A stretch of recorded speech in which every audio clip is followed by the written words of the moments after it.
ರಾಜ್ಯದಲ್ಲಿ ಸರಣಿ ಹೃದಯಾಘಾತ ಪ್ರಕರಣಗಳು ದಾಖಲಾಗ್ತಾ ಇದೆ. ಇದಕ್ಕೆ ಕಾರಣ ಏನಿರಬಹುದು ಅಂತ ಹೇಳಿ ಸಾಕಷ್ಟು ಊಹಾಪೋಹಗಳು ಕೂಡ ಕೇಳಿ ಬರ್ತಾ ಇತ್ತು. ಇದೇ ವಿಚಾರಕ್ಕೆ ಸಂಬಂಧಪಟ್ಟಂತೆ ಕೊರೋನಾ ಲಸಿಕೆ ಕಾರಣ ಇರಬಹುದು. ಹೆಕ್ಸ್ನಲ್ಲಿ ಪೋಸ್ಟ್ ಹಾಕಿ ಅನುಮಾನವನ್ನ ವ್ಯಕ್ತಪಡಿಸಿದ್ದಾರೆ ಸಿಎಂ ಸಿದ್ದರಾಮಯ್ಯನವರು. ಆತುರಾತುರವಾಗಿ ಕೊರೋನಾ ಲಸಿಕೆ ಅಧಿಕೃತವಾಗಿ ಅನುಮೋದನೆ ಕೊಟ್ಟು ಜನರಿಗೆ ಹಂಚಿದ್ದು ಕಾರಣ ಇರಬಹುದು ಅಂತ ಹೇಳಿ ಅನುಮಾನವನ್ನು ವ್ಯಕ್ತಪಡಿಸ್ತಾ ಇದ್ದಾರೆ. ಅನೇಕ ಅಧ್ಯಯನಗಳು ಹೃದಯಾಘಾತಕ್ಕೆ ಲಸಿಕೆ ಕಾರಣ ಅಂತ ಹೇಳ್ತಾ ಇದ್ದಾವೆ. ಈ ವಿಚಾರದಲ್ಲಿ ಬಿಜೆಪಿಯವರು ಟೀಕಿಸುವ ಮುನ್ನ ಆತ್ಮಸಾಕ್ಷಿಯನ್ನ ಕೇಳಿಕೊಳ್ಳಲಿ. ಹೃದಯಾಘಾತಕ್ಕೆ ಲಸಿಕೆ ಕಾರಣ ಅನ್ನೋದನ್ನ ಅಲ್ಲಗಳೆಯಬಾರದು ಅಂತ ಹೇಳಿ ಎಕ್ಸ್ ಖಾತೆಯಲ್ಲಿ ತಮ್ಮ ಆಕ್ರೋಶವನ್ನ ಹೊರಹಾಕಿದ್ದಾರೆ ಸಿಎಂ ಸಿದ್ದರಾಮಯ್ಯನವರು. ಹಾಸನದಲ್ಲಿ ಸರಣಿ ಹೃದಯಾಘಾತ ಆಗ್ತಾ ಇರೋದು ಗಂಭೀರವಾಗಿ ನಾವು ಪರಿಗಣಿಸಿದ್ದೇವೆ. 10 ದಿನದ ಒಳಗಾಗಿ ಅಧ್ಯಯನ ವರದಿ ನೀಡುವಂತೆ ಸೂಚನೆಯನ್ನ ಕೊಡಲಾಗಿದೆ ಅಂತ ಹೇಳಿ ಸಿಎಂ ಸಿದ್ದರಾಮಯ್ಯನವರು ಎಕ್ಸ್ ಖಾತೆಯಲ್ಲಿ ಪೋಸ್ಟ್ ಮಾಡಿದ್ದಾರೆ. ಈಗ ಈ ಒಂದು ಪ್ರಕರಣಕ್ಕೆ ಸಂಬಂಧಪಟ್ಟಂತೆ ಸಿಎಂ ಸಿದ್ದರಾಮಯ್ಯನವರೇ ಟ್ವಿಸ್ಟ್ ಕೊಟ್ಟಿದ್ದಾರೆ. ಜನರ ಆರೋಗ್ಯ ರಕ್ಷಣೆಗೆ ಬದ್ಧ ಅಂತ ಹೇಳಿ ಮುಖ್ಯಮಂತ್ರಿ ಸಿದ್ದರಾಮಯ್ಯನವರು ಹೇಳ್ತಾ ಇದ್ದಾರೆ. ಇಲ್ಲಿಯವರೆಗೂ ಕೂಡ ಸಾಕಷ್ಟು ಅನುಮಾನಗಳನ್ನ ಕೂಡ ಪ್ರತಿಯೊಬ್ಬರು ಜನಸಾಮಾನ್ಯರು ವ್ಯಕ್ತಪಡಿಸ್ತಾ ಇದ್ರು. ಈ ಹೃದಯಾಘಾತ ಆಗೋದಕ್ಕೆ ಕೊರೋನಾ ಲಸಿಕೆ ಕಾರಣ ಇರಬಹುದಾ ಅನ್ನುವಂತಹ ಅನುಮಾನವನ್ನ ವ್ಯಕ್ತಪಡಿಸ್ತಾ ಇದ್ರು. ಇದರ ಬೆನ್ನಲ್ಲೇ ಇದೀಗ ಸಿಎಂ ಸಿದ್ದರಾಮಯ್ಯನವರು ಎಕ್ಸ್ ಖಾತೆಯಲ್ಲಿ ತಮ್ಮ ಅನುಮಾನವನ್ನ ವ್ಯಕ್ತಪಡಿಸ್ತಾ ಇದ್ದಾರೆ. ಸಿಎಂ ಅನುಮಾನವನ್ನ ವ್ಯಕ್ತಪಡಿಸಿರೋದು ಇದೀಗ ಚರ್ಚೆಗೂ ಕೂಡ ಗ್ರಾಸವಾಗ್ತಾ ಇದೆ. ಒಂದ್ ಕಡೆ ತನಿಖೆಯನ್ನ ಕೂಡ ಮಾಡ್ತೀವಿ, ಜನರ ಆರೋಗ್ಯ ರಕ್ಷಣೆಯನ್ನ ಮಾಡ್ತೀವಿ ಅಂತ ಹೇಳಿ ಮುಖ್ಯಮಂತ್ರಿ ಸಿದ್ದರಾಮಯ್ಯನವರು ಹೇಳಿಕೆಯನ್ನ ಕೊಡ್ತಾ ಇದ್ದಾರೆ. ಕಳೆದ 40-42 ದಿನಗಳಿಂದಲೂ ಕೂಡ ಈಗಾಗಲೇ 23ಕ್ಕೂ ಅಧಿಕ ಪ್ರಕರಣಗಳು ಕೂಡ ದಾಖಲಾಗಿದೆ. ಹಾಸನದಲ್ಲೇ ಮತ್ತು ಶಿವಮೊಗ್ಗದಲ್ಲೂ ಕೂಡ ಒಂದು ಕೇಸ್ ದಾಖಲಾಗಿದೆ. ತಿಳಿದಿರುವ ಹಾಗೆ ಸಾಕಷ್ಟು ಸಾವು ನೋವುಗಳಾಗ್ತಾ ಇದೆ. ಹೃದಯಾಘಾತಕ್ಕೆ ಸಂಬಂಧಪಟ್ಟಂತೆ ಹಾರ್ಟ್ ಅಟ್ಯಾಕ್ ಆಗಿ ಸಾವನ್ನಪ್ತಾ ಇದ್ದಾರೆ. ಇದಕ್ಕೆ ಕಾರಣ ಏನು ಅಂತ ಹೇಳಿ ಸಾಕಷ್ಟು ಪ್ರಶ್ನೆಗಳು ಕೂಡ ವ್ಯಕ್ತವಾಗ್ತಾ ಇತ್ತು. ಇದಕ್ಕೆ ಸಂಬಂಧಪಟ್ಟಂತೆ ಸಿಎಂ ಸಿದ್ದರಾಮಯ್ಯನವರು ಎಕ್ಸ್ ಖಾತೆಯಲ್ಲಿ ಬರೆದುಕೊಂಡಿದ್ದಾರೆ. ಕೊರೋನಾ ಲಸಿಕೆ ಕಾರಣ ಇರಬಹುದು ಅಂತ ಹೇಳಿ ಅನುಮಾನವನ್ನ ವ್ಯಕ್ತಪಡಿಸ್ತಾ ಇದ್ದಾರೆ ಸಿಎಂ ಸಿದ್ದರಾಮಯ್ಯನವರು. ರಾಜ್ಯದ ಸಿಎಂ ಈ ರೀತಿಯಾಗಿ ಅನುಮಾನವನ್ನ ವ್ಯಕ್ತಪಡಿಸ್ತಾ ಇದ್ದಾರೆ ಅಂತಂದ್ರೆ ಇದಕ್ಕೆ ತನಿಖೆ ಆಗಲೇಬೇಕಾಗಿದೆ. ಸುಖಾಸುಮ್ಮನೆ ಯಾರು ಕೂಡ ಆರೋಪವನ್ನ ಮಾಡುವುದಿಲ್ಲ. ಹಾಗಾಗಿ ಸಿಎಂ ಸಿದ್ದರಾಮಯ್ಯನವರ ಅನುಮಾನದ ಮೇರೆಗೆ ಇದೀಗ ತನಿಖೆಯನ್ನ ಮಾಡಿಸ್ತೀವಿ ಅಂತ ಹೇಳಿ ಸೂಚನೆಯನ್ನ ಕೂಡ ಕೊಟ್ಟಿದ್ದಾರೆ ಸಿಎಂ ಸಿದ್ದರಾಮಯ್ಯನವರು. ದೃಶ್ಯದಲ್ಲೂ ಕೂಡ ಗಮನಿಸ್ತಾ ಇದ್ರಿ, ಎಕ್ಸ್ ಖಾತೆಯಲ್ಲಿ ಪೋಸ್ಟ್ ಹಾಕಿ ಅನುಮಾನವನ್ನ ವ್ಯಕ್ತಪಡಿಸ್ತಾ ಇದ್ದಾರೆ ಸಿಎಂ ಸಿದ್ದರಾಮಯ್ಯನವರು. ಇದನ್ನ ಬಿಜೆಪಿಯವರು ಅಲ್ಲಗಳೆಯುವಂತಿಲ್ಲ. ಬಿಜೆಪಿಯವರು ಏನೇ ಟೀಕಾ ಪ್ರಹಾರವನ್ನ ಮಾಡಬಹುದು, ಬಟ್ ಆದ್ರೆ ಇದು ಸತ್ಯ ಅಂತ ಹೇಳಿ ಟ್ವೀಟ್ ಮಾಡಿದ್ದಾರೆ.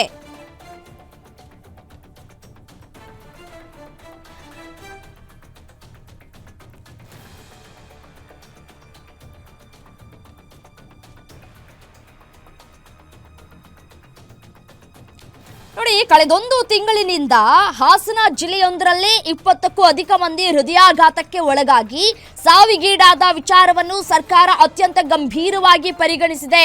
ಈ ಸರಣಿ ಸಾವುಗಳಿಗೆ ನಿಖರ ಕಾರಣವನ್ನ ಪತ್ತೆ ಹಚ್ಚಿ ಅದಕ್ಕೆ ಪರಿಹಾರ ಮಾರ್ಗೋಪಾಯಗಳನ್ನ ಕಂಡುಕೊಳ್ಳುವುದಕ್ಕೆ ಜಯದೇವ ಹೃದ್ರೋಗ ವಿಜ್ಞಾನ ಮತ್ತು ಸಂಶೋಧನಾ ಸಂಸ್ಥೆಯ ನಿರ್ದೇಶಕರಾದ ಡಾಕ್ಟರ್ ರವೀಂದ್ರನಾಥ್ ಅವರ ನೇತೃತ್ವದಲ್ಲಿ ತಜ್ಞರ ಸಮಿತಿ ರಚಿಸಿ 10 ದಿನಗಳ ಒಳಗಾಗಿ ಅಧ್ಯಯನ ವರದಿ ನೀಡುವಂತೆ ಸೂಚಿಸಲಾಗಿದೆ ಅಂತ ಹೇಳಿ ಸಿಎಂ ಸಿದ್ದರಾಮಯ್ಯನವರು ತಮ್ಮ ಎಕ್ಸ್ ಖಾತೆಯಲ್ಲಿ ಉಲ್ಲೇಖ ಮಾಡಿರುವಂತಹ ಅಂಶಗಳನ್ನು ನಾನು ನಿಮ್ಮ ಮುಂದೆ ಹೇಳ್ತಾ ಇದ್ದೀನಿ. ರಾಜ್ಯದಲ್ಲಿ ಎಳೆಯ ವಯಸ್ಸಿನವರ ಯುವ ಜನರ ಹಠಾತ್ ನಿಧನಕ್ಕೆ ಕಾರಣಗಳೇನು, ಕೋವಿಡ್ ಲಸಿಕೆಯ ದುಷ್ಪರಿಣಾಮಗಳೇನಾದ್ರೂ ಇರಬಹುದೇ ಅಂತ ಕೂಲಂಕುಷವಾಗಿ ಅಧ್ಯಯನ ನಡೆಸೋದಕ್ಕೆ ಇದೇ ಸಮಿತಿಗೆ ಕಳೆದ ಫೆಬ್ರವರಿ ತಿಂಗಳಲ್ಲೇ ಆದೇಶವನ್ನ ಕೊಡಲಾಗಿದೆ. ಇದಕ್ಕೆ ಸಂಬಂಧಪಟ್ಟಂತೆ ಹೃದ್ರೋಗಿಗಳನ್ನ ಪರಿಶೀಲನೆಗೊಳಪಡಿಸಿ ವಿಶ್ಲೇಷಣೆ ಮಾಡುವ ಕಾರ್ಯ ಕೂಡ ಪ್ರಗತಿಯಲ್ಲಿದೆ. ಫೆಬ್ರವರಿಯಲ್ಲೇ ಕೂಡ ಆದೇಶ ಹೊರಡಿಸಿದ್ದಾರೆ. ಬದುಕಿ ಬಾಳ್ಬೇಕಾದ ಚಿಕ್ಕ ಮಕ್ಕಳು, ಯುವಜನರು, ಅಮಾಯಕರ ಜೀವಗಳ ಬೆಲೆ, ಅವರ ಕುಟುಂಬಸ್ಥರ ಕಾಳಜಿ ನಮಗೂ ಕೂಡ ಇದೆ. ಇಂತಹ ವಿಚಾರಗಳನ್ನ ಕೂಡ ತಮ್ಮ ರಾಜಕೀಯ ಸಾಧನೆಗೆ ಬಳಕೆ ಮಾಡಿಕೊಳ್ತಾ ಇರುವಂತಹ ಬಿಜೆಪಿ ನಾಯಕರ ನಡೆಯನ್ನ ನಾನು ಖಂಡಿಸ್ತೇನೆ. ಆತುರಾತುರದಲ್ಲಿ ಕೊರೋನಾ ಲಸಿಕೆಗೆ ಅಧಿಕೃತ ಅನುಮೋದನೆ ಕೊಟ್ಟು ಜನರಿಗೆ ಹಂಚಿದ್ದು ಕೂಡ ಈ ಸಾವುಗಳಿಗೆ ಕಾರಣ ಇರಬಹುದು ಎಂಬುದನ್ನ ಅಲ್ಲಗಳೆಯಲಾಗದು. ಕಾರಣ ವಿಶ್ವದ ಅನೇಕ ಅಧ್ಯಯನಗಳು ಇತ್ತೀಚೆಗೆ ಹೆಚ್ಚಾಗಿರುವ ಹೃದಯ ಸ್ತಂಭನಕ್ಕೆ ಕೋವಿಡ್ ಲಸಿಕೆ ಕಾರಣ ಎಂಬುದನ್ನು ಹೇಳಿವೆ. ಈ ವಿಚಾರದಲ್ಲಿ ಬಿಜೆಪಿಯವರು ನಮ್ಮನ್ನ ಟೀಕಿಸುವ ಮುನ್ನ ಆತ್ಮ ಸಾಕ್ಷಿಯನ್ನೊಮ್ಮೆ ಕೇಳ್ಕೊಳ್ಳಿ. ಹಾಸನ ಜಿಲ್ಲೆಯೂ ಸೇರಿದಂತೆ ರಾಜ್ಯದಲ್ಲಿ ಸಂಭವಿಸ್ತಾ ಇರುವಂತಹ ಹಠಾತ್ ಸರಣಿ ಸಾವುಗಳಿಗೆ ನೈಜ ಕಾರಣ ಪತ್ತೆ ಮಾಡಿ ತಡೆಯುವ ನಿಟ್ಟಿನಲ್ಲಿ ನಾವು ಸಂಪೂರ್ಣ ಬದ್ಧರಿದ್ದೇವೆ. ಈ ಉದ್ದೇಶದಿಂದಲೇ ಹೃದಯ ಜ್ಯೋತಿ ಮತ್ತು ಗೃಹ ಆರೋಗ್ಯದಂತಹ ಯೋಜನೆಗಳನ್ನ ಈಗಾಗಲೇ ಜಾರಿಗೆ ಕೊಟ್ಟು ಸಾರ್ವಜನಿಕರ ಆರೋಗ್ಯದ ಮೇಲೆ ನಿಗಾ ವಹಿಸಲಾಗಿದೆ. ಡಾಕ್ಟರ್ ರವೀಂದ್ರನಾಥ್ ಅವರ ನೇತೃತ್ವದ ತಜ್ಞರ ಸಮಿತಿ ವರದಿಯನ್ನು ಆಧರಿಸಿ ಅಗತ್ಯ ಕ್ರಮಗಳನ್ನು ಕೂಡ ಕೈಗೊಳ್ಳಲಾಗುವುದು ಅಂತ ಹೇಳಿ ಸಿಎಂ ಸಿದ್ದರಾಮಯ್ಯನವರು ಎಕ್ಸ್ ಖಾತೆಯಲ್ಲಿ ಉಲ್ಲೇಖವನ್ನು ಮಾಡಿದ್ದಾರೆ ಮತ್ತೆ ಅನುಮಾನಗಳನ್ನು ಕೂಡ ವ್ಯಕ್ತಪಡಿಸ್ತಾ ಇದ್ದಾರೆ.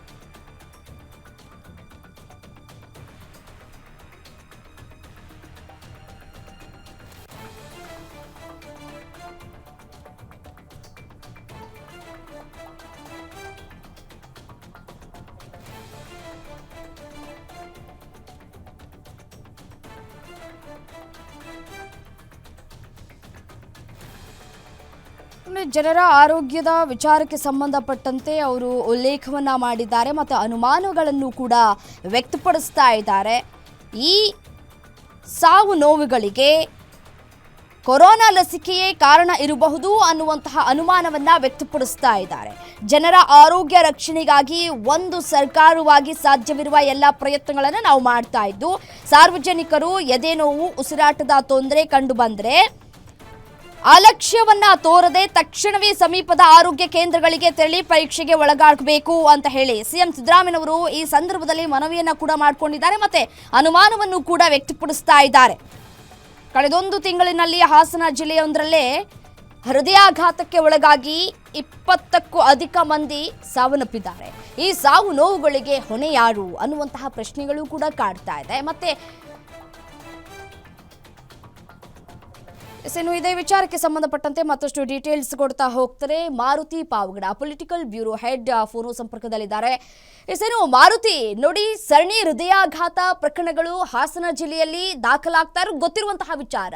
ದಿನಂಪ್ರತಿ ಒಂದಲ್ಲ ಎರಡಲ್ಲ ಸಾವು ನೋವುಗಳು ಆಗ್ತಾ ಇದೆ. ಈ ಸಂದರ್ಭದಲ್ಲಿ ಸಿಎಂ ಸಿದ್ದರಾಮಯ್ಯನವರು ಮಾಡಿರುವಂತಹ ಟ್ವೀಟ್ ಸಾಕಷ್ಟು ಮಹತ್ವವನ್ನು ಪಡೆದುಕೊಳ್ತಾ ಇದೆ. ಮತ್ತೆ ಕೊರೋನಾ ಲಸಿಕೆಯೇ ಕಾರಣ ಇರಬಹುದು ಅಂತ ಹೇಳಿ ಸ್ವತಃ ಸಿಎಂ ಅವರು ಅನುಮಾನವನ್ನು ವ್ಯಕ್ತಪಡಿಸ್ತಾ ಇದ್ದಾರೆ.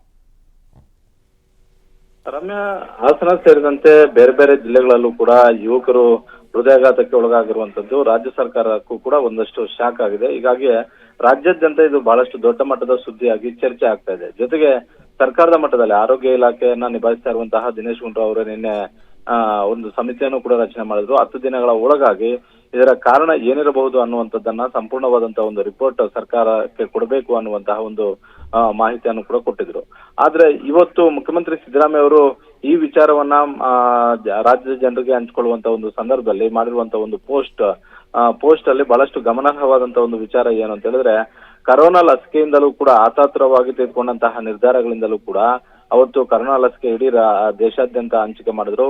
ಅದರ ಎಫೆಕ್ಟ್ ಕೂಡ ಇರಬಹುದಾ ಅನ್ನುವಂತಹ ಒಂದು ಪ್ರಶ್ನಾರ್ಥಕವಾಗಿ ಕೇಳಿರುವಂತದ್ದು ಈಗ ಚರ್ಚೆಗೆ ಕಾರಣ ಆಗಿದೆ. ಹೀಗಾಗಿ ಸಹಜವಾಗಿ ಮೊದಲಿಂದಲೂ ಕೂಡ ಹೃದಯಾಘಾತ ಪ್ರಕರಣಗಳು ಯಾವಾಗ ಹೆಚ್ಚಾಗ್ತಾ ಇದ್ವೋ ಆ ಸಂದರ್ಭದಲ್ಲಿ ಕೆಲವೊಂದಷ್ಟು ಕಾಂಗ್ರೆಸ್ನ ನಾಯಕರು ಕರೋನಾ ಲಸಿಕೆ ಎಫೆಕ್ಟ್ ಇರಬಹುದಾ ಅನ್ನುವಂತಹ ಹೇಳಿಕೆಗಳನ್ನ ಹಿಂದೆನೂ ಕೂಡ ಕೊಟ್ಟಿದ್ರು. ಆದ್ರೆ ಈಗ ಹಾಸನ ಸೇರಿದಂತೆ ಬೇರೆ ಬೇರೆ ಜಿಲ್ಲೆಗಳಲ್ಲಿ ಪ್ರಕರಣಗಳ ಸಂಖ್ಯೆ, ಇಂತಹ ಒಂದು ಪ್ರಕರಣಗಳು ದಿನೇ ದಿನೇ ಕಾಣಿಸ್ಕೊಳ್ತಾ ಇರೋದ್ರಿಂದ ಈ ವಿಚಾರವನ್ನ ಮುಖ್ಯಮಂತ್ರಿ ಸಿದ್ದರಾಮಯ್ಯ ಅವರು ತಮ್ಮ ಎಕ್ಸ್ ಪೋಸ್ಟ್ ಅಲ್ಲಿ ಹಂಚ್ಕೊಂಡಿದ್ದಾರೆ. ಇದನ್ನ ಬಿಜೆಪಿ ಮತ್ತೆ ಜೆಡಿಎಸ್ ನ ನಾಯಕರು ಯಾವ ರೀತಿಯಾಗಿ ನೋಡ್ತಾರೆ, ಯಾವ ರೀತಿಯಾಗಿ ರಿಯಾಕ್ಟ್ ಮಾಡ್ತಾರೆ ಅನ್ನುವಂಥದ್ದನ್ನ ಕಾದ್ ನೋಡ್ಬೇಕಾಗಿದೆ ರಮ್ಯಾ. ಓಕೆ, ಈಗಾಗಲೇ ಅವರು ಇನ್ನೊಂದು ಉಲ್ಲೇಖವನ್ನು ಮಾಡಿರೋದನ್ನು ನಾವು ಗಮನಿಸಬೇಕು. ಫೆಬ್ರವರಿಯಲ್ಲಿ ನಾವು ತಂಡ ರಚನೆ ಮಾಡಿದ್ದೇವೆ ಅನ್ನುವಂತಹ ಮಾತುಗಳನ್ನು ಕೂಡ ಅದರಲ್ಲಿ ಮೆನ್ಷನ್ ಮಾಡಿದ್ದಾರೆ ಅವರ ಈ ಒಂದು ಎಕ್ಸ್ ಖಾತೆಯಲ್ಲಿ. ಫೆಬ್ರವರಿ ತಿಂಗಳಲ್ಲೇ ಆದೇಶ ಕೊಟ್ಟಿದ್ದೇವೆ ಅಂತ ಹೇಳಿ ಇದಕ್ಕೆ ಸಂಬಂಧಪಟ್ಟಂತೆ ಹೃದ್ರೋಗಿಗಳನ್ನು ಪರಿಶೀಲನೆಗೆ ಒಳಪಡಿಸಿ ವಿಶ್ಲೇಷಣೆ ಮಾಡುವ ಕಾರ್ಯ ಕೂಡ ಪ್ರಗತಿಯಲ್ಲಿದೆ ಅಂತ ಕೂಡ ಹೇಳಿದ್ದಾರೆ. ಓಕೆ, ಹಾಗೆ ಸಂಪರ್ಕದಲ್ಲಿ ಇರಿ ಮಾರುತಿ.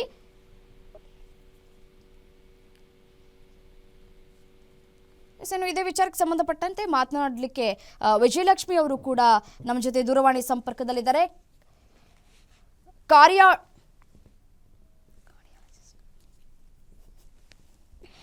ಕಾರ್ಡಿಯಾಲಜಿಸ್ಟ್ ವಿಜಯಲಕ್ಷ್ಮಿ ಬಾಳಕುಂದ್ರಿ ಅವರು ನಮ್ಮ ಜೊತೆ ದೂರವಾಣಿಗೆ ಸಂಪರ್ಕದಲ್ಲಿದ್ದಾರೆ. ಸರ್ ಮೇಡಮ್ ನಮಸ್ತೆ. ನಮಸ್ಕಾರಮ್ಮ. ಮೇಡಮ್ ನೋಡಿ, ಇವಾಗ ನಮ್ಮ ರಾಜ್ಯದ ಸಿಎಂ ಸಿದ್ದರಾಮಯ್ಯನವರು ಈ ಹೃದಯಾಘಾತ ಆಗ್ತಾ ಇರುವಂತಹ ಪ್ರಕರಣಕ್ಕೆ ಸಂಬಂಧಪಟ್ಟಂತೆ ಅನುಮಾನ ವ್ಯಕ್ತಪಡಿಸ್ತಾ ಇದ್ದಾರೆ. ಕೊರೋನಾ ಲಸಿಕೆಯಿಂದಾಗಿ ಈ ರೀತಿಯಾಗಿ ಆಗ್ತಾ ಇರಬಹುದು ಅಂತ ಹೇಳ್ತಾ ಇದ್ದಾರೆ. ಹೌದಾ? ಖಂಡಿತ ಇಲ್ಲ ಅಂತ ಒಬ್ಬ ವೈದ್ಯರಾಗಿ ವೈಜ್ಞಾನಿಕವಾಗಿ ವಿಚಾರವಂತಳಾಗಿ ಹೇಳ್ತೀನಿ. ಕಾರಣ ಏನು ಅಂದ್ರೆ, ನಮ್ಮ ದೇಶದ ಲಸಿಕೆ ಎರಡು ತರದ್ದು. ಒಂದು, ಇಡೀ ಕೊರೋನಾ ವೈರಸ್ ಅನ್ನ ಅಟಿನ್ಯೂಯೇಟ್ ಮಾಡಿ ಇಂಜೆಕ್ಟ್ ಮಾಡಿರೋದು. ಅದರಿಂದ ಯಾವ ಸೈಡ್ ಇಫೆಕ್ಟ್ ಇಲ್ಲ. ಯಾಕಂದ್ರೆ ಒಂದು ಸಲ ವೈರಾಣು ಜೀವ ಇರುವಂತದ್ದು ಜಂತು ಅಲ್ಲ, ಅದಕ್ಕೆ ಜೀವ ಇಲ್ಲ. ಅದನ್ನ ಬೆಳೆಯುವ ಕ್ಷಮತೆಯನ್ನ ತೆಗೆದು ಅಟಿನ್ಯೂಯೇಟ್ ಮಾಡ್ಬಿಟ್ರೆ ಅದಕ್ಕಿಂತ ನಿರ್ಜೀವವಾದಂತಹದ್ದು, ನಿಷ್ಪ್ರಯೋಜನವಾದಂತೂ ಯಾವುದೂ ಇಲ್ಲ. ಆದರೆ ಈ ಡಮ್ಮಿ ಇದು ಬಂದಾಗ ಹೇಗೆ ನಮ್ಮ ಇದು ಆಂಟಿಬಾಡೀಸ್ ಉತ್ಪತ್ತಿ ಆಗುತ್ತೋ ಹಾಗೆ ಉತ್ಪತ್ತಿ ಆಗಿರುತ್ತೆ. ಇನ್ನು ಎರಡನೇದು, ಕಾಮನ್ ಕೋಲ್ಡ್ ಅಂದ್ರೆ ನೆಗಡಿ ಕೆಮ್ಮಿಗೆ ಬರುವಂತ ಎಡಿನೋ ವೈರಸ್ ಮೇಲೆ ಅದನ್ನ ವಾಹಕವಾಗಿ ತಗೊಂಡು ಅದ್ರ ಮೇಲೆ ಈ ಕೊರೋನಾದ ಸ್ಪೈಕ್ ಪ್ರೋಟೀನ್ ಅನ್ನ ಹಾಕಿ ಮಾಡಿರುವಂತದ್ದು ಇನ್ನೊಂದು ವ್ಯಾಕ್ಸಿನ್. ಕಾಮನ್ ಕೋಲ್ಡ್ ಇಂದ ಸತ್ತಿದ್ದಾರೆ ಅಂತ ಎಲ್ಲೂ ಇಡೀ ಜಗತ್ತಿನೆಲ್ಲ ಎಲ್ಲೂ ಯಾರು ಕೇಳಿಲ್ಲ. ಅದು ಅಟಿನ್ಯೂಯೇಟ್ ಆಗಿ ಅದರ ಶಕ್ತಿಯನ್ನ ನಿಷ್ಕ್ರಿಯಗೊಳಿಸಿದಂತ ಕಾಮನ್ ಕೋಲ್ಡ್ ಎಡಿನೋ ವೈರಸ್ ಇಂದ ಯಾರಾದ್ರೂ ಹಾರ್ಟ್ ಅಟ್ಯಾಕ್ ಇಂದ ಸಾಯ್ತಾರೆ ಅಂದ್ರೆ ಅದು ನಂಬಕ್ಕೆ ಸಾಧ್ಯನೂ ಇಲ್ಲ ಅಂತ ಮಾತನ್ನ ಆಡಲೇಬಾರ್ದು.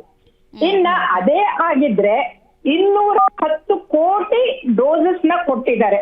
ಹಾಗಾದ್ರೆ ದೇಶದ ಎಲ್ಲಾ ಜನರು ಸಾಯ್ಬೇಕಾಗಿತ್ತು, ಬರೀ ಹಾಸನ್ನಲ್ಲಿ ಶಿವಮೊಗ್ಗನಲ್ಲಿ ಯಾಕೆ ಸಾಯ್ಬೇಕಾಗಿತ್ತು?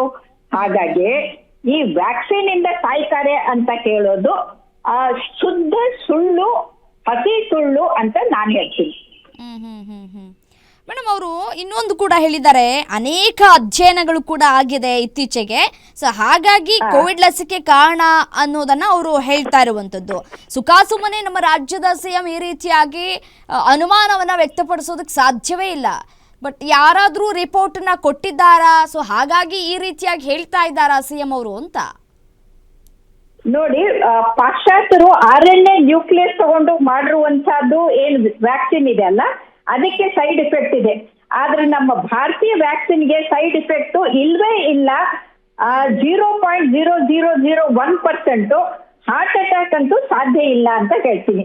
ಯಾಕಂದ್ರೆ ವ್ಯಾಕ್ಸಿನ್ ಇಂದ ಹಾರ್ಟ್ ಅಟ್ಯಾಕ್ ಆಗ್ಬೇಕಾಗಿದ್ರೆ ಅದು ಇಷ್ಟು ವರ್ಷ ಯಾಕಾಗ್ಲಿಲ್ಲ? ವ್ಯಾಕ್ಸಿನ್ ಕೊಟ್ಟಾಗ್ಲೇ ಆಗ್ಬೇಕಾಗಿತ್ತಲ್ಲ. ಅದು ಬಿಟ್ಕೊಂಡ್ಬಿಟ್ಟು ಎಲ್ಲ ಹೋಗಿ ಈಗ 3 ವರ್ಷದ ಮೇಲೆ ಆಗತ್ತೆ ಅಂತಂದ್ರೆ ಈಗ ವ್ಯಾಕ್ಸಿನ್ ಕೊಟ್ಟು 3-4 ವರ್ಷ ಆಯ್ತು. ಸೊ ಹಾಗಾಗಿ ಅದು ಸಾಧ್ಯ ಇಲ್ಲ ಅಂತ. ಆ ವ್ಯಾಕ್ಸಿನ್ ಸ್ಟ್ರಕ್ಚರ್ ನ ನೋಡಿದ್ರೆ ಯಾರು ಕೂಡ ಅದರಿಂದ ಹಾರ್ಟ್ ಅಟ್ಯಾಕ್ ಆಗುತ್ತೆ ಅಂತ ಹೇಳಕ್ಕೆ ಸಾಧ್ಯನೇ ಇಲ್ಲ ಅಂತ ನಾನು ಹೇಳ್ತೀನಮ್ಮ. ಮೇಡಮ್ ನೋಡಿ, ಬರೀ ಕರ್ನಾಟಕದಲ್ಲಿ ಮಾತ್ರ ಈ ರೀತಿಯಾಗಿ ಹೃದಯಾಘಾತ ಆಗಿ ಸಾವನ್ನಪ್ತಾ ಇಲ್ಲ. ನೋಡಿ, ದೇಶದಲ್ಲೆಲ್ಲ ಕೂಡ ಈ ರೀತಿಯಾಗಿ ಹೃದಯಾಘಾತ ಆಗಿ ಸಾವನ್ನಪ್ಪುವವರ ಸಂಖ್ಯೆಗಳು ಕೂಡ ಹೆಚ್ಚಾಗ್ತಾ ಇದೆ ದಿನದಿಂದ ದಿನಕ್ಕೆ. ಇತ್ತೀಚೆಗೆ ಒಬ್ರು ಆಕ್ಟರ್ ಕೂಡ ಸಾವನ್ನಪ್ಪಿದ್ರು, ಶಫಾಲಿ ಅವರು. ಬಹಳ ಫಿಟ್ ಆಗಿದ್ರು. ಸಾವನ್ನ ಅಟಾಪ್ಸಿ ಮಾಡಿ ಪ್ರೂವ್ ಮಾಡಾಗಿದೆ. ಅವರು ಬೊಟೆಕ್ಸ್ ಇಂಜೆಕ್ಷನ್ ತಗೊಂಡು ಸತ್ತರು ಅಂತ ಗೊತ್ತಾಗಿದೆ. ಅದನ್ನ ನೀವು ಉದಾಹರಣೆ ಕಲ್ಸ್ಕೋದ್ರೆ ಹೆಂಗ್ ಸಾಧ್ಯ ಆಗತ್ತೆ ಹೇಳಿ? ತನ್ನ ಬ್ಯೂಟಿ ಚೆನ್ನಾಗಿರ್ಲಿ ಅಂತ, ರಿಂಕಲ್ಸ್ ಬರದೇ ಇರ್ಲಿ ಅಂತ ಬೋಟೆಕ್ಸ್ ಇಂಜೆಕ್ಷನ್ ತಗೊಂಡ್ ಸತ್ತವ್ರನ್ನ ನೀವು ಕೊರೋನಾ ವೈರಸ್ ನಿಂದ ಅಂತ ಹೇಳಕ್ಕಾಗತ್ತಾ? ಅಲ್ಲ ಮೇಡಮ್, ಇದು ನಾನು ಕೇಳ್ತಾ ಇರೋದು ಕೊರೋನಾ ವೈರಸ್ ಇಂದ ಸಾವನ್ನಪ್ಪಿದ್ರು ಅಂತಲ್ಲ ಹೇಳಿ, ಹೃದಯಾಘಾತ ಆಗಿ ಅವರು ಸಾವನ್ನಪ್ಪಿದ್ರು ಅಂತ ಹೇಳಿ ನಾನು ಹೇಳ್ತಾ ಇದ್ದೀನಿ. ಬೋಟೆಕ್ಸ್ ಇಂಜೆಕ್ಷನ್ ತಗೊಂಡು ಸತ್ತಿರೋದು ಅಂತ ಪ್ರೂವ್ ಆದ್ಮೇಲೆ ನೀವು ಕೊರೋನಾ ವೈರಸ್ಗೆ ಅಂತ ಹೆಂಗ್ ಹೇಳ್ತೀರಾ ಅಂತ ನಾನು ಹೇಳ್ತಾ ಇದ್ದೀನಿ. ಅಲ್ಲ, ಮೆಡಿಕಲ್ ಸರ್ಟಿಫಿಕೇಟ್ ಇನ್ನ ಕೂಡ ಸಿಕ್ಕಿಲ್ವಲ್ಲ ಮೇಡಮ್? ಇದೇ ರೀತಿಯಾಗಿ ಸಾವನ್ನಪ್ಪಿದ್ರು ಅಂತ ಹೇಳಿ ನಾವು ದೃಢಪಡಿಸೋದಕ್ಕೆ ಸಾಧ್ಯ ಆಗೋದಿಲ್ಲವಲ್ಲ? ಮತ್ತೆ ಅದು ಸಾಧ್ಯವಾಗದೇ ಇದ್ದಾಗ ನೀವು ವ್ಯಾಕ್ಸಿನ್ ಇಂದ ಅಂತ ಹೆಂಗ್ ಹೇಳ್ತೀರಮ್ಮ? ನಾನ್ ಹೇಳ್ತಿಲ್ಲ, ಸಿಎಂ ಸಿದ್ದರಾಮಯ್ಯನವರು ಅನುಮಾನ ವ್ಯಕ್ತಪಡಿಸ್ತಾ ಇದ್ದಾರೆ ಮೇಡಮ್, ಈ ರೀತಿಯಾಗಿ ಆಗಿರಬಹುದು ಅಂತ ಹೇಳಿ. ನೋಡಿ, ವೈದ್ಯರದ್ದು ವಿಜ್ಞಾನಿಗಳನ್ನ ವೈರಾಣುಗಳನ್ನ ಪರೀಕ್ಷೆ ಮಾಡುವವರು ಅವ್ರ ವಿಚಾರವನ್ನ ಕೇಳ್ಬೇಕೆ ಹೊರತಾಗಿ ರಾಜಕಾರಣದ್ದು ನಾನು ಯಾಕೋ ಅಷ್ಟು ಸರಿ ಅನ್ಸಲ್ಲ ಅಂತ ನನ್ಗನ್ಸುತ್ತೆ. ಅದ್ರ ಮೇಲೆ ಹಾಗಿದ್ರೆ ಯಾಕೆ ಈ ರೀತಿಯಾಗಿ ದಿನಂಪ್ರತಿ ಹೃದಯಕ್ಕೆ ಸಂಬಂಧಪಟ್ಟಂತಹ ಸಾವುಗಳಾಗ್ತಾ ಇದೆ? ಹಾರ್ಟ್ ಅಟ್ಯಾಕ್ ಆಗಿ ಯಾಕೆ ಸಾವನ್ನಪ್ತಾ ಇದ್ದಾರೆ ಅನ್ನೋದು ಪ್ರಶ್ನೆ. ಕಾರಣ ಏನಿರಬಹುದು ಅಂತ ಹೇಳಿ? ಕಾರಣ ಏನು ಅಂತಂದ್ರೆ ಯುವ ಜನರಲ್ಲಿ ದುರಭ್ಯಾಸಗಳು ಜಾಸ್ತಿ ಆಗ್ತಾ ಇದೆ. ಡ್ರಗ್ಸ್ ತಗೊಳ್ಳೋದು ವಿಪರೀತ ಹೆಚ್ಚಾಗಿದೆ. ಈ ಡ್ರಗ್ಸ್ ಕಂಟ್ರೋಲ್ ಮಾಡೋ ಕಡೆಗೆ ರಾಜಕಾರಣಿಗಳು ಗಮನ ಕೊಡ್ಬೇಕು. ಎಲ್ಲಾ ಕಡೆಗೂ ಡ್ರಗ್ಸ್ ಸಪ್ಲೈ ಆಗ್ತಾ ಇದೆ, ಗಾಂಜಾ ಸೇರ್ತಾ ಇದ್ದಾರೆ, ಡ್ರಗ್ಸ್ ತಗೊಳ್ತಾ ಇದ್ದಾರೆ, ರಾತ್ರಿ ಎಲ್ಲ ಪಾರ್ಟಿ ಮಾಡ್ತಾ ಇದ್ದಾರೆ. ಪಾರ್ಟಿ ಮಾಡ್ಬಿಟ್ಟು ಸತ್ರೆ ಅದು ಜಿಮ್ಗೆ ತೊಂದರೆ ಆಯ್ತು, ಹಾರ್ಟ್ ಅಟ್ಯಾಕ್ ಅಂತಂದ್ರೆ ಅದು ಹಾರ್ಟ್ ಅಟ್ಯಾಕ್ ಅಲ್ಲ, ದಿಢೀರ್ ಸಾವಿಗೆ ಒಂದು ಕಾರಣ. ಹಾಗಾಗಿ ದುರಭ್ಯಾಸಗಳನ್ನ, ದುಶ್ಚಟಗಳನ್ನ ಅವ್ರು ಫಾಲೋ ಮಾಡ್ತಾ ಇರುವಂತ ಕೆಟ್ಟ ಆಹಾರ ಪದ್ಧತಿಯನ್ನ ಅದ್ರ ಕಡೆಗೆ ಗಮನ ಕೊಡ್ಬೇಕೆ ಹೊರತಾಗಿ ವ್ಯಾಕ್ಸಿನ್ ಇಂದ ಆಯ್ತು ಅಂತ ದೂರೋದು ಅದು ಸರಿಯಲ್ಲ ಅಂತ ನನಗನ್ಸುತ್ತೆ. ಯಾಕಂದ್ರೆ ಸಾವು ಅತ್ಯಂತ ಭಯಾನಕವಾದಂಥದ್ದು, ಎಲ್ಲರಿಗೂ ಮನಸ್ಸಿಗೆ ದುಃಖ ಪಡುವಂಥದ್ದು. ಅದರಲ್ಲಿ ರಾಜಕಾರಣ ನಾವು ಮಾಡಬಾರ್ದು ಅಂತ ನನಗನ್ಸುತ್ತಮ್ಮ. ಮೇಡಮ್ ನೋಡಿ, ಈ ಹಾಸನದಲ್ಲೇ ಹೆಣ್ಮಕ್ಳು ಕೂಡ ಅತಿ ಹೆಚ್ಚು ಸಾವನ್ನಪ್ಪಿರುವಂತಹ ಪ್ರಕರಣ, ಅದು ಕೂಡ 22ರಿಂದ 25 ವರ್ಷದ ಹೆಣ್ಣುಮಕ್ಕಳಿಗೆ ಈ ರೀತಿಯಾಗಿ ಹೃದಯ ಈ ಒಂದು ಹಾರ್ಟ್ ಅಟ್ಯಾಕ್ ಆಗೋದಕ್ಕೆ ಏನು ಕಾರಣ ಇರಬಹುದು? ಗಂಡು ಮಕ್ಳಿಗೆ ನೀವು ರೀಸನ್ ಹೇಳಿದ್ರಿ, ಡ್ರಗ್ಸ್ ತೆಗೆದುಕೊಳ್ತಾರೆ ಅಂತ ಹೇಳಿದ್ರಿ, ಅಥವಾ ಮದ್ಯಪಾನ ಮಾಡೋದು, ಧೂಮಪಾನ ಮಾಡೋದು ಅಂತ ಹೇಳಿದ್ರಿ, ಒಂದೊಂದು ಚಟಗಳಿಗೆ ಅವರು ಬಿದ್ದು ಈ ರೀತಿಯಾಗಿ ಸಾವನ್ನಪ್ಪಿದ್ರು ಅಂತ ಹೇಳಿದ್ರಿ. ಬಟ್ ಆದರೆ ಹೆಣ್ಮಕ್ಳು, ಅದು ಕೂಡ ಏಜಿನಲ್ಲಿ ಚಿಕ್ಕವರು, 25 ವರ್ಷದ ಒಳಗಿನ ಹೆಣ್ಮಕ್ಳು ಕೂಡ ಸಾವನ್ನಪ್ತಾ ಇದ್ದಾರೆ. ಈಗ ನೀವು ನಿಮ್ಮ್ಯಾನ್ಸಿಗೆ ಹೋಗಿ ನೋಡಿ, ಇಡೀ ಭಾರತದಲ್ಲಿ ಪ್ರಪ್ರಥಮ ಬಾರಿ ಫೀಮೇಲ್ ಡಿ ಅಡಿಕ್ಷನ್ ವಾರ್ಡ್ ಅನ್ನ ಪ್ರಾರಂಭ ಮಾಡಿದ್ದಾರೆ. ಇಡೀ ಭಾರತದಲ್ಲಿ ಪ್ರಥಮ ಲೇಡಿ ಡಿ ಅಡಿಕ್ಷನ್ ವಾರ್ಡ್ ತುಂಬಿ ತುಳುಕ್ತಾ ಇದೆ. ಅಲ್ಲಿ ಬೆಡ್ ಸಾಕಾಗ್ತಾ ಇಲ್ಲ. ಅದನ್ನ ನೋಡಿದ್ರೆ ನಿಮ್ಗೆ ಗೊತ್ತಾಗುತ್ತೆ, ಮಹಿಳೆಯರು ಹಿಂದೆ ಬಿದ್ದಿಲ್ಲ ಅನ್ನೋದು ನಿಮ್ಗೆ ಅರ್ಥ ಆಗುತ್ತೆ. ಸೊ ನಮ್ಮ ಲೈಫ್ ಸ್ಟೈಲ್ ಬದಲಾವಣೆಯಿಂದಾಗಿ ಹೃದಯಾಘಾತ ಆಗುವಂತಹ ಪ್ರಕರಣಗಳು ದಾಖಲಾಗ್ತಾ ಇದೆ ಅಂತ ಹೇಳ್ತೀರಿ? ಹೌದು ಹೌದು. ಬರೀ ಲೈಫ್ ಸ್ಟೈಲ್ ಬದಲಾವಣೆ ಅಷ್ಟೇ ಅಲ್ಲ, ದುರಭ್ಯಾಸಗಳು, ದುಶ್ಚಟಗಳು, ಸ್ಟ್ರೆಸ್ ಮಾಡ್ಕೊಳ್ಳೋದು, ನಿದ್ರೆ ಮಾಡದೇ ಇರೋದು, ರಾತ್ರಿ ಎಲ್ಲ ನಿದ್ದೆಗೆಟ್ಟು ಇರೋದು, ಇವೆಲ್ಲವೂ ಕೂಡ ಕಾರಣ ಆಗ್ತಾ ಇದೆ. ಮೇಡಮ್, ಹಾಗಿದ್ರೆ ಯಾವ ರೀತಿಯಾಗಿ ಮುಂಜಾಗ್ರತಾ ಕ್ರಮವನ್ನ ತೆಗೆದುಕೊಳ್ಬೇಕು ಅಂತ ಇದ್ದೀನಿ ಅಂದ್ರೆ, ವಿಶ್ವ ಆರೋಗ್ಯ ಸಂಸ್ಥೆಯವರೇ ಹೇಳಿದ್ದಾರೆ, ಭಾರತ 210 ಕೋಟಿ ವ್ಯಾಕ್ಸಿನ್ ಕೊಟ್ಟಿರೋದ್ರಿಂದ 45 ಲಕ್ಷ ಜನರ ಜೀವ ಉಳಿದಿದೆ ಅಂತ ವಿಶ್ವ ಆರೋಗ್ಯ ಸಂಸ್ಥೆ ಹೇಳಿದಾಗ ನಾವು ವ್ಯಾಕ್ಸಿನ್ ಇಂದ ಸತ್ರು ಅಂತ ಹೇಳೋದು ತಪ್ಪಾಗುತ್ತಲ್ಲ? ನಾವು ವಿಶ್ವ ಆರೋಗ್ಯ ಸಂಸ್ಥೆ ಮಾತನ್ನ ಕೇಳ್ಬೇಕಾ ಅಥವಾ ನಿಮ್ಮ ಮಾತನ್ನ ಕೇಳ್ಬೇಕಾ ಜನ? ಇಲ್ಲ, ನಮ್ಮ ಮಾತನ್ನ ಕೇಳಿ ಅಂತ ನಾವ್ ಎಲ್ಲೂ ಕೂಡ ಹೇಳಿಲ್ಲ. ಯಾಕೆಂತಂದ್ರೆ ಕೇಳ್ಬೇಕಂತ ನಾನು ಹೇಳ್ತಾ ಇಲ್ಲ, ಆದ್ರೆ ಜನರಿಗೆ ಅರಿವಾಗ್ಲಿ ಅಂತ ಹೇಳ್ತಾ ಇದ್ದೀನಿ ಅಷ್ಟೇ. ಅರಿವು ಮೂಡಿಸುವಂತಹ ಕೆಲಸವೂ ಕೂಡ ಮಾಧ್ಯಮ ಮಾಡ್ತಾ ಇದೆ ಮೇಡಮ್ ಈ ಮೂಲಕ. ಸೊ ಈಗ ಮುಂದಿನ ದಿನಗಳಲ್ಲಿ ಯಾವ ರೀತಿಯಾಗಿ ಮುನ್ನೆಚ್ಚರಿಕೆ ಕ್ರಮವನ್ನ ತೆಗೆದುಕೊಳ್ಬಹುದು ಅಂತ ಹೇಳಿ? ಮುನ್ನೆಚ್ಚರಿಕೆ ಕ್ರಮ ತಗೊಳ್ಳೋದು ಅಂತಂದ್ರೆ, you have to crack down on all the drug peddlers. ಎಲ್ಲೆಲ್ಲಿ ಡ್ರಗ್ ಸಪ್ಲೈ ಇದೆನೋ, ಎಲ್ಲಿ ಗಾಂಜಾ ಸಪ್ಲೈ ಮಾಡ್ತಾ ಇದಾರೋ ಅದನ್ನ ಎಲ್ಲವನ್ನೂ ನಿಲ್ಸೋ ಕೆಲಸವನ್ನ ನಶಾಮುಕ್ತ ಕರ್ನಾಟಕ ಮಾಡೋ ಕಡೆಗೆ ಗಮನ ಕೊಡಬೇಕು ಸರ್ಕಾರ. ಎರಡನೇದು, ಎಲ್ಲೆಲ್ಲಿ ಹಾರ್ಟ್ ಅಟ್ಯಾಕ್ ಗೆ ಟ್ರೀಟ್ಮೆಂಟ್ ಕೊಡಕ್ಕೆ ಇದಿಲ್ವೋ ಅಲ್ಲಿ ಫೆಸಿಲಿಟಿಗಳನ್ನ ಇಂಪ್ರೂವ್ ಮಾಡಬೇಕು. ಆಮೇಲೆ ಟೆಲಿಮೆಡಿಸಿನ್ ಮುಖಾಂತರ ಎಲ್ಲಾ ಕನೆಕ್ಷನ್ ಮಾಡಿ ಜಯದೇವನೋ ಅಥವಾ ಇನ್ನೆಲ್ಲೋ ಕಡೆಯಿಂದ ಎಕ್ಸ್ಪರ್ಟ್ ಒಪಿನಿಯನ್, ಟ್ರೀಟ್ಮೆಂಟ್ ಸಿಗೋ ಹಾಗೆ ಮಾಡಬೇಕು. ಮೂರನೇದು, ಜನಜಾಗೃತಿಯನ್ನ ಮೂಡಿಸೋದ್ರ ಕಡೆಗೆ ವೈಜ್ಞಾನಿಕವಾಗಿ, ಸೈಂಟಿಫಿಕ್ ಆಗಿ ಎಲ್ಲಿ ತಪ್ಪು ಹೆಜ್ಜೆ ಇಡ್ತಾ ಇದ್ದಾರೆ, ಆಹಾರ ಪದ್ಧತಿ ಎಲ್ಲಿ ತಪ್ಪಾಗ್ತಾ ಇದೆ, ವ್ಯವಹಾರ ಎಲ್ಲಿ ತಪ್ಪಾಗ್ತಾ ಇದೆ, ಯಾಕೆ ವ್ಯಾಯಾಮ, ಯೋಗ, ಧ್ಯಾನವನ್ನ ಬಿಟ್ಟು ಜಿಮ್ ಕಡೆಗೆ ಹೋಗ್ತಾ ಇದ್ದಾರೆ, ಅದ್ರ ಕಡೆಗೆ ಗಮನ ಕೊಟ್ಟು ನಾವು ನಮ್ಮ ಸರಿ ತಪ್ಪನ ಪ್ರಜ್ಞೆಯನ್ನ ಪ್ರತಿಯೊಬ್ರು ಇಟ್ಕೊಂಡು ಜಾಗರೂಕರಾಗಿರ್ಬೇಕು ಅಂತ ನನ್ಗನ್ಸುತ್ತೆ. Okay madam, thank you. ತಮ್ಮೆಲ್ಲ ಅಂದರೆ ಒಂದಷ್ಟು ಸಲಹೆಗಳನ್ನು ಕೂಡ ಕೊಟ್ರಿ, ಮತ್ತು ಯಾವ ರೀತಿಯಾಗಿ ಈ ರಾಜ್ಯದಲ್ಲಿ ಹೃದಯಾಘಾತ ಪ್ರಕರಣಗಳು ಹೆಚ್ಚಾಗ್ತಾ ಇದೆ ಅನ್ನೋದನ್ನ ಕೂಡ ತಿಳಿಸ್ಕೊಟ್ರಿ. ತಮಗೆ ಧನ್ಯವಾದಗಳು.